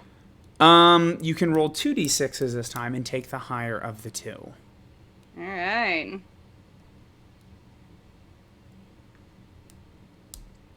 Okay, that's a 6. So 1 was a 6? Yep. All right, we'll re-roll that one. And a 5. So that'll put you at 14. Yeah.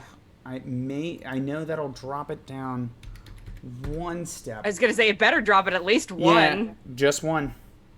If not, we better start running. Yeah. It is now the end of round 1 of combat. We are entering round 2. Agatha and Mr. Bradley. I have an idea. Yes. Mr. Bradley, what do you want to do since we established your first here? Okay. Since reloading the pistol is going to cost me an action point, I think we better just okay, we're gonna fire the musket at him. All right, you grab your musket, which takes you an action point to draw, and fire your musket. 24, so I hit. You hit. Roll that damage. Actually, we're going to try to dodge that. We do not like guns. No, don't do that. Now, I succeed. You could spend a fortune point to make me, or coin to make me re-roll if you'd like. Do it. Do it. All right. That was a good expenditure. So there we go. I do miss. So now, roll the damage of your weapon. Okay, so the damage is... So you're also... I have a weakness to black powder weapons, Whenever I am exposed to the weakness, this weakness, I suffer an additional d6 fury dice. Okay, so, and my dice explode on a 5 or 6. Yes, and that will be Yes. still true with this, yes. And there might be something else here. Yeah, I'm checking you out here. If Come you're on. They also explode on a 1. Oh my god. The black Yeah, powder. muskets are cool that way. Pistols explode on 1 or 6. I think it was... Alright. Well, the So this dice is explode, black shall we powder with- say? With this weapon, your fury dice explode to deal additional damage on a phase 1 or phase 6. So 1, 5, and 6, you're rolling 2d6. On a 1, 5, or 6, you get to re-roll that dice. I get to roll 2d6? Yes, because it is Yeah. a weakness to black powder weapons, so you get an extra fury dice. Ooh. That could be dangerous if they both Okay, explode. so I say again, like when I roll 2d6, I pick the highest, or I get the... No, these you get to add together. So Okay, you'll add them together. so- If any of them are a 1, 5, or a 6, you'll get to re-roll that dice, and it counts as 1 die. Am I making Yeah. sense? Yeah, and add it. So I've rolled 7 so far. I have a 5. Rerolling the 5. Falling on the ground. It's a 1. There you go. Do So we it gets to count, do we reroll. count floor rolls? But yeah, it is 8. a 1, so it still explodes. So roll it again here. So up to 8. Another 5. Woo! So there you go. That puts you 5 at 13. We haven't even added the weapon damage yet. Yeah, 13. Yeah, not yet. This is all die. Oh, we love it. Okay, so we're up to 16. I roll a 3. All right, you do 20 points worth of peril damage, which Like is 5 a of them all lot. like lined up right at the muzzle. So they drop down 2 addition. So they're down 3 steps on the condition track. I would hope so after that. They are 20 immune to injuries. So they are still. They're still up. That was your first action. So you draw it out and just because it fires off in all the directions. What actually would happen mechanically is some of the birds will fly off at the sound of the musket fire. So 2 more action points left. Mr. Bradley, what do you want to do? So apparently, looking at the rifle, it's a socketed bayonet. So apparently, it's like a plug bayonet. So I'm going to use an action point to put the bayonet in. And then you're going to stabby stab? Yeah, and I can't actually fire it, so it's actually more like a plug bayonet. And I'll just go ahead and stabby stab. Yeah. All right, go ahead and make Fix that. bayonets. Yeah. Make your bayonet check, please. Yes, All right. Damn. that's my action points. You miss, gotcha. All right, cool. Now we go to you, Agatha. So after the explosive musket fire, the murder of crows seems to be a lot more daunted. What would you like to do? So can I like blind them like pocket sand with like a shovel full of dirt so that we can run? So yes, you Dirt. can. You can do that. That would be a guile check. I'm not sure if you're good at guile. I think you are. I hope so. Yeah, you have a 55 to guile. You could also let me see here. You do have your pistol, which you haven't fired yet, and you now have seen they're extremely allergic to bullets. Once they hit, yeah. Yeah. I So still what do you wanna go sand. You Fair want to enough. pocket sand. Okay. Go ahead and make a guile check. And I will look. Oh wait, I did succeed. 51. 51. Ooh. All right. Just barely.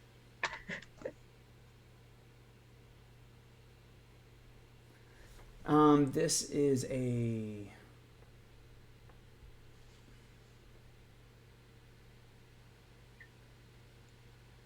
Nope, that's not what that is. Where is this? Did they remove this? Special actions first article words as weapons.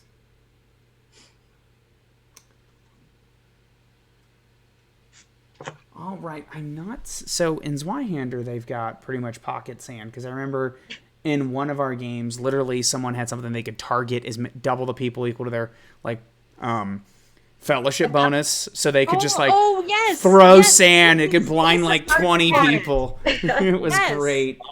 Ace's character had it. I remember when he used it. Yeah, Oh, it was that was so good. ridiculous. It was our definitely not The Witcher game. Yeah. Oh, so no, we totally played The Witcher. Like, so it's a fan channel. Yeah, we can talk about The Witcher all we want. Fair. We did Pocket Corn and Silver and Blood. Yeah. Yeah, Pocket Corn. Yeah. So, Pocket Corn, that's right. So what I'm gonna say here, just because I don't feel like looking up that specific rule, that's just gonna slow us down. I'm going to say they're going to suffer a -10 on their next attack roll. So as you grab up loose full of dirt and you just start throwing, and some of the crow instinct, like, oh, maybe it's food. I don't know. Sounds good. So there you go. Like, That was one action point. Now what do you want to do? Shoot it in the face. Shoot it in the face. All right. So you take an action to draw. Second one to your last one to fire. So go ahead. Your pistol is a 53 is what you roll at. 25. 25. That will hit. We are allergic to bullets. We're going to try to dodge.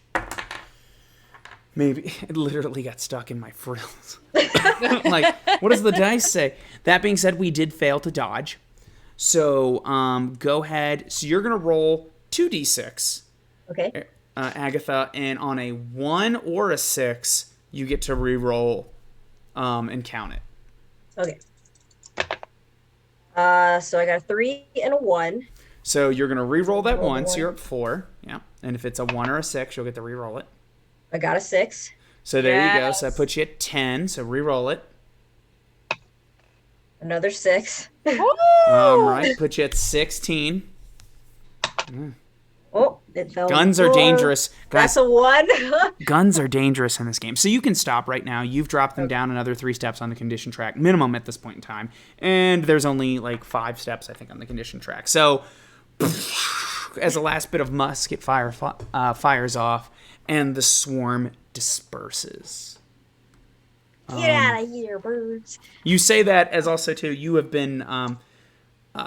like, you crying. definitely have crow claws at your eyes and things like that. Like, eyes are watering because, like, one of the birds, like, maybe, like, Lock us in. hit right on the eye, like, fuck. Yeah. Speaking of which, you are all like, well, with the exception of Emma, who is completely pristine, not even bothered. It was like, oh God, we've been injured. Emma's like, what's wrong with you? I broke a sweat at least. Swinging. Exactly. Yeah, exactly. You know what it is that we're all feeling just a little bit peckish. Thank you. It's been a fun stream. All right. So, that being said, most of you are somewhat injured a little bit, with the exception of Emma. What do you do? I'm gonna go see if Agatha's okay. Like, I'm gonna pull out a handkerchief and like wipe. It bit me. Oh, it's better. Just wiping the soot and like little claw marks with a handkerchief. I love it. I'm totally gonna screen cap that later. Like, it bit me. That's gonna be the nice frame for this episode. I'll have to go back and tell the Zweihander people, like, I got the perfect one for you. That being said, Emma, since you did make that particular point, you're gonna make a heal check. Unfortunately, you're pretty low at it. It's only 37. Why don't you go ahead and give it a check? I like it. I'm gonna give you 5. It's adorable. So I'm gonna give you additional 5. So you're making it a 42. Well, I got 23. Nice. So I'm gonna move you up 1 step on the condition track there, Agatha. That's not, in the end, you are seriously wounded. There's only so much kissing the boo-boo's gonna do. But it does something, so, So you are now only moderately wounded. Listen, as long as we can get those endorphins going, Yeah. So that being said, Van Helsing's probably like, drops the shovel. Yeah, I was gonna say, like, I'm gonna keep digging, like, I feel like shit, but we're here for a reason, and then just ka-thunk. All right, get down here. We have It's found not too, him. They don't dig graves too terribly deep. I believe at this time. Actually, hold on. Dr. Pond, how deep did they bury them in the 1700s? Deep as they could. I don't know. I would figured say- you might know. Hey, you're 6 there. feet has always been kind of a good idea for, deterring scavenger animals. There The you go. only thing Okay. that's really gonna stop you is like sea level, but we're up on a hill, so Yeah. Gotcha. Well, never mind. 6 feet. cemetery is usually up on a hill. Gotcha. So you jump down. Yep. All right. I'm down in the grave. Let's get this thing open. You're going to open it up? Yeah. Don't do it. I'm like looking over like someone should put out that fire as well. I'm here for a reason. Let's get this thing open. Let's desecrate this grave. You open the coffin, and you find what you don't expect. In a way, it's empty. There is one thing, however. So you get the grave, and then there's like just to the side of the coffin, there is a knife, an engraved knife. Knifed, not knight. Oh, there you go. Medieval knight, right there. Whoa. This throws things off. Engraved even. Yes. I am in the wrong time period. And it says, it's engraved with the name of probably whoever initially owned this knife. And it says Young. This knife belongs to a, most likely a Mr. Young. Here, hand it up. Well, we know one thing for sure. Brennan, your dear departed, is not in the grave. So there is no grave to desecrate. Or desiccate, I suppose. Well, let's bury it again. Let's bury it again. We're not gonna leave it just open here. And with that, ladies and gentlemen, that is we will end episode 2 of Van Helsing 1776. We have found out that, I'm sure as we all suspected on a narrative level, that Brendan is not, in fact, in the grave. However, we have found a strange, a knife engraved by potentially someone, Mr. Young. That's strange. We met a Mr. Young earlier, didn't we? Stumbling out of the church, drunk. He seems to claim that the strange murder that happened last night didn't happen by a wild animal. Then you guys had run into another body that was supposedly killed by a wild animal, but was strange. And we also have Definitely couldn't be Josephine connected. being chased through the crossroads by a living or unliving or possessed scarecrow. That was so creepy, dude. What the hell? See, now I'm so disappointed good. I didn't have a mask or something ready to go. That'd have been pretty cool. Bro. My heart couldn't take it. I don't know where it came from, but I found out a long time ago that apparently I am horrified of Scarecrow. Oh, I'm sorry. Yeah. Oh, That being said, hey, we do have a content and sensitivity warnings. If I pull something out and you're just like, no, thank you, go ahead and upgrade that content warning. It's one of those things where it's just like, if it's meant to be a scary thing, I'm good with it because it will work. Yeah, exactly. It's a squick. It's Gotcha. a squick. All right.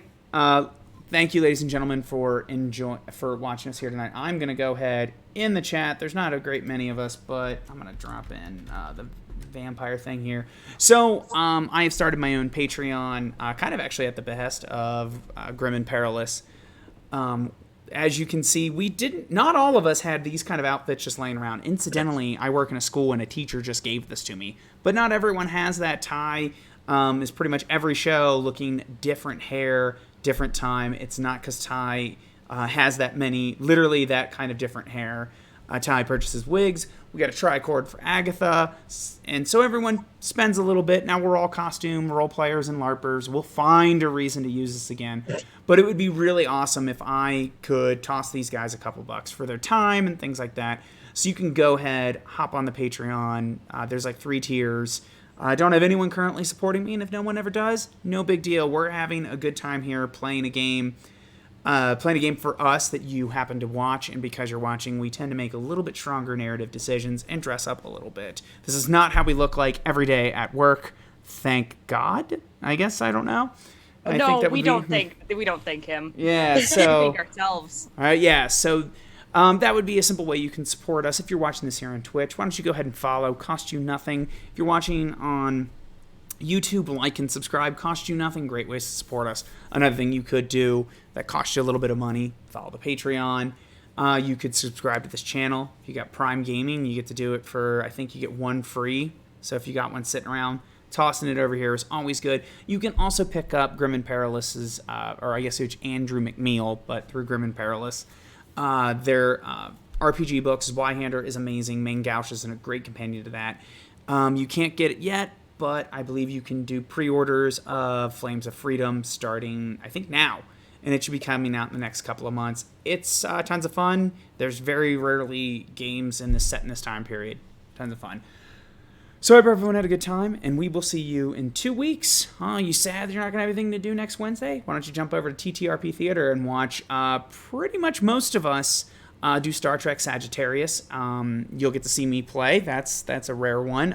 Ty will be making their debut in the second episode because they were off doing a cool vacation without us. That's cool. If you got nothing to do tomorrow and you would like to see more of Ty and me, you can watch Vengeance in Vaulderie, our Vampire the Masquerade Sabbat game. That's so far every Thursday at this time. So if you like us, there's plenty more to see. And we will see you guys on this channel again in 2 weeks. So I will see you guys then.